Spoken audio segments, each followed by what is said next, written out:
Alguna vez al subir a un autobús nos hemos fijado en esa mampara transparente que separa al personal de conducción. Parece un simple trozo de plástico o cristal, pero esconde una complejidad que, vamos, no imaginamos.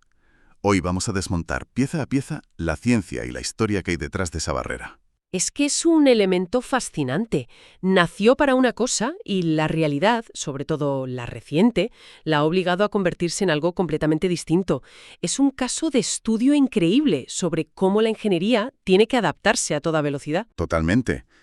Y para guiarnos en este análisis, tenemos un documento muy denso, muy detallado, que nos ha llegado del Movimiento Social Laboral de Conductores de TITSA. Es un informe técnico que lo desglosa todo, desde la protección contra agresiones hasta la salud pública, pasando por normativas que parecen sacadas de un manual para construir, no sé, una nave espacial.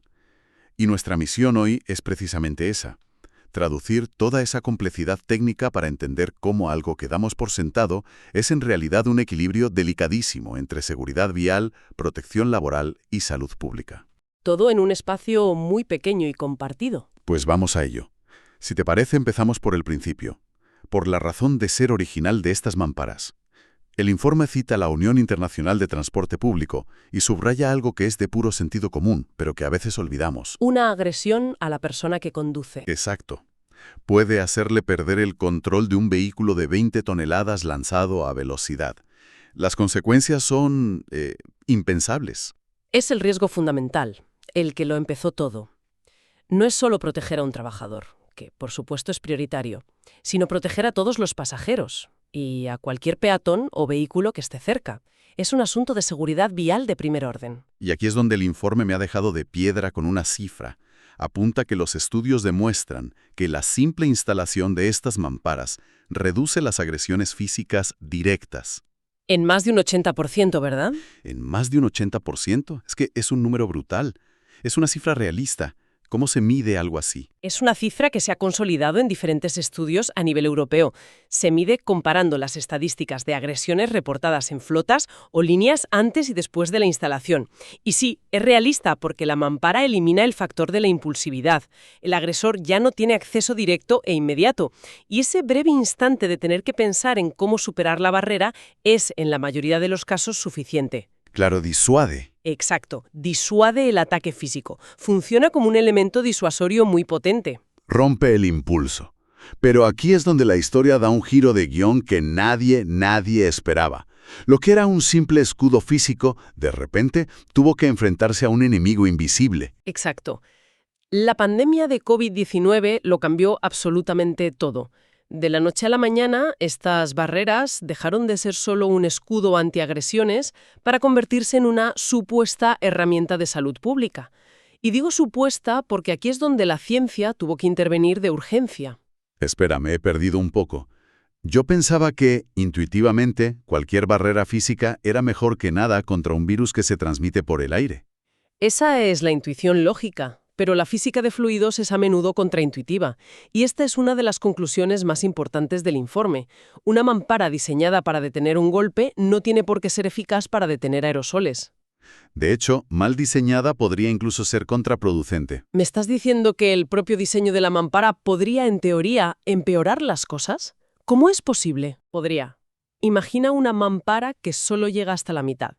El aire cargado de aerosoles que exhala un pasajero simplemente fluye por encima, como el agua de un río alrededor de una piedra. Y puede crear turbulencias que concentren esos aerosoles justo en la zona de respiración del conductor. O sea que... Por eso, el informe habla de algo que suena muy complejo: simulaciones de dinámica de fluidos computacional, o CFD. Vale, CFD. El informe lo menciona como si fuera algo clave, citando estudios del CSIC nada menos.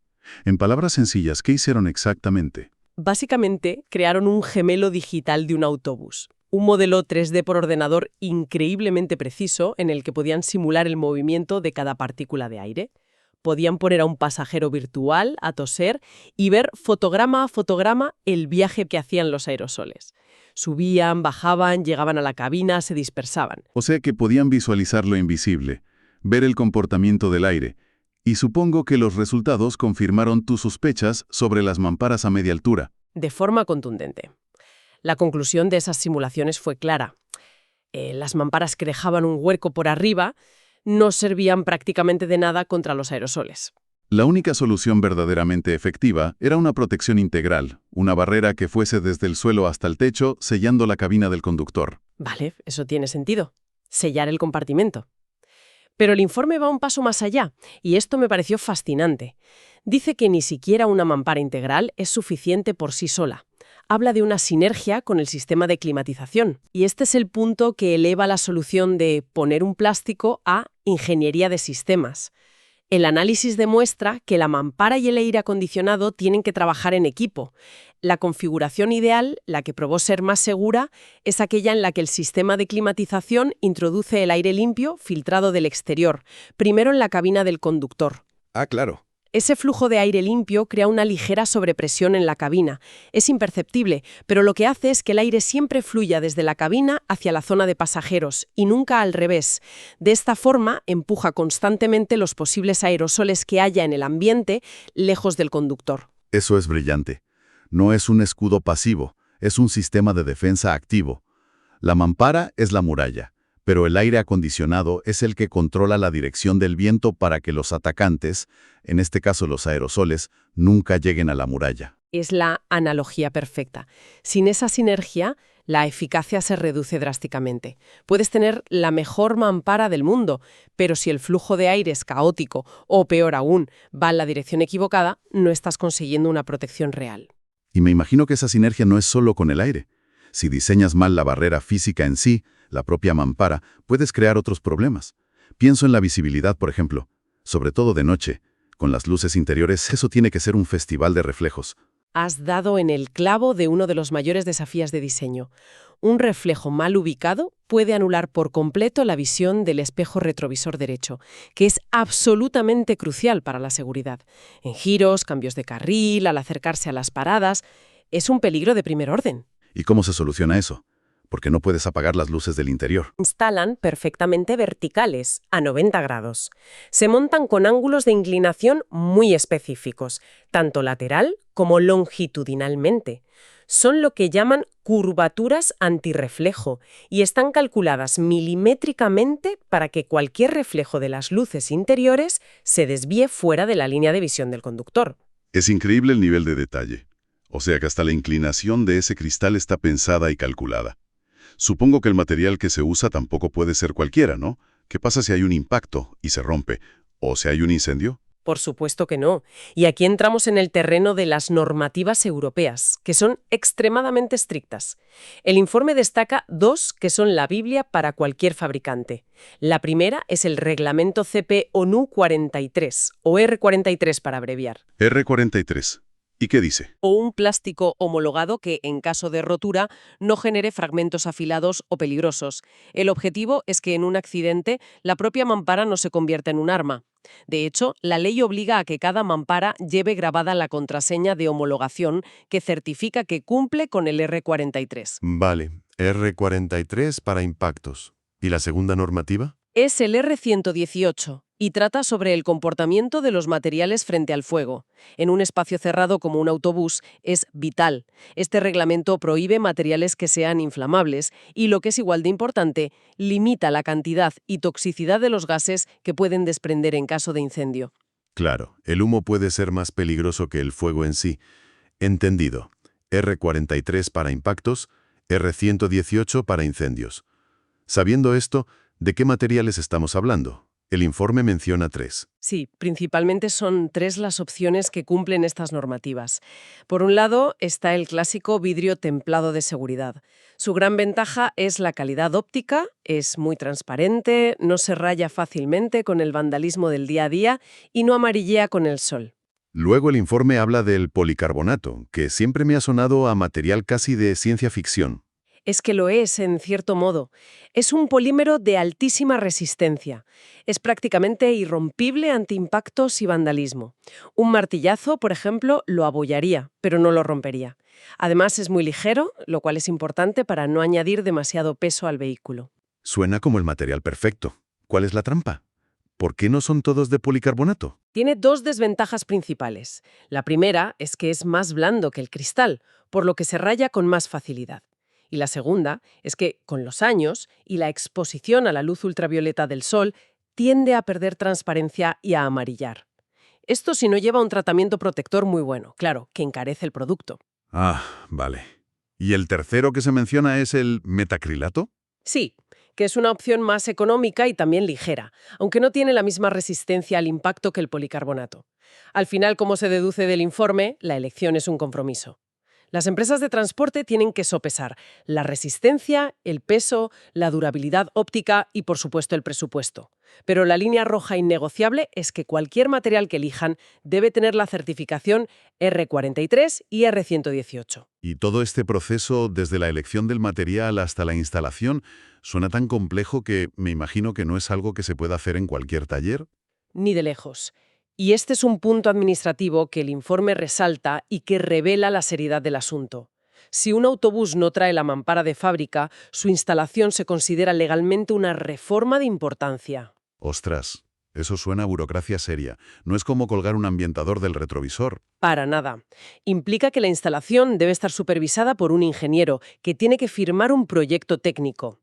Además, se necesita un informe de conformidad emitido por un laboratorio acreditado, que certifique que la instalación y los materiales cumplen la normativa. Con todo ese papeleo, se va a la ITV y la reforma queda registrada para siempre en la ficha técnica del vehículo. Es un cambio estructural, vaya. Totalmente. Afecta la seguridad. Es que el nivel de detalle del documento es tal que hasta incluye una especie de plantilla, un borrador de pliego de condiciones técnicas para que una empresa de transporte sepa exactamente qué pedir. Y hay cosas que me han dejado fascinado, como la exigencia de que los anclajes lleven silent blocks. Ah, los bloques silenciosos. Son esas pequeñas piezas de goma o caucho que se ponen en las uniones. Exacto. Y su función es que la mampara no absorba las vibraciones del chasis del autobús y no genere ruidos o zumbidos molestos. Menos mal que han pensado en eso. No me quiero ni imaginar 8 horas seguidas con un chirrido constante al lado de la oreja. Acabarías más estresado por el ruido que por el resto de cosas. Es que cada detalle cuenta para la salud laboral a largo plazo. Y para ver cómo toda esta teoría se lleva a la práctica, el informe nos da un caso de estudio real y muy cercano, el de la empresa municipal de transportes de Madrid, la MT. ¿Y qué hicieron en Madrid? ¿Siguieron todos estos pasos a rajatabla? De una forma ejemplar. No se lanzaron a instalar mamparas en sus más de 2.000 autobuses de un día para otro. Aplicaron un método casi científico. Durante 3 años llevaron a cabo un proyecto piloto. Seleccionaron sus 20 líneas más conflictivas por número de incidentes, instalaron diferentes modelos de mamparas y se dedicaron a recopilar datos. 3 años. Eso demuestra la cantidad de variables que hay que tener en cuenta. No es una decisión que se tome a la ligera. Exacto. Analizaron la durabilidad de los materiales, la efectividad real y, muy importante, recogieron continuamente el feedback de los conductores. Les quitaba visibilidad, generaba reflejos molestos, les resultaba cómoda para comunicarse. Solo después de ese análisis exhaustivo de 3 años, tomaron una decisión informada sobre qué modelo y qué material era el idóneo para su flota. ¿Y se sabe cuál fue la elección final? Sí, el informe lo especifica. Optaron por cristal laminado. Es el mismo tipo de cristal que se usa en los parabrisas de los coches. Está formado por 2 láminas de vidrio con una película de plástico transparente en medio. Su gran ventaja, que conecta directamente con la norma R43 que mencionábamos, es que si recibe un impacto muy fuerte y se rompe, los fragmentos de cristal se quedan adheridos a esa lámina, no se desprenden. Claro, evitando proyecciones peligrosas. Es la prueba definitiva de que todo lo que hemos hablado no es teoría. Es un proceso de ingeniería, pruebas y regulación que se aplica en el mundo real. Y esas consecuencias, según concluye el informe, van más allá de evitar una agresión. Efectivamente, la conclusión final del documento es que la instalación generalizada y bien diseñada de estas mamparas ha tenido un impacto medible en la salud laboral. No solo se han reducido los niveles de estrés y ansiedad asociados al riesgo de agresión, sino que también se ha observado una disminución significativa de las bajas laborales por enfermedades respiratorias comunes, como gripes o resfriados. Con lo cual, el círculo se cierra. Empezó como una medida antiagresión.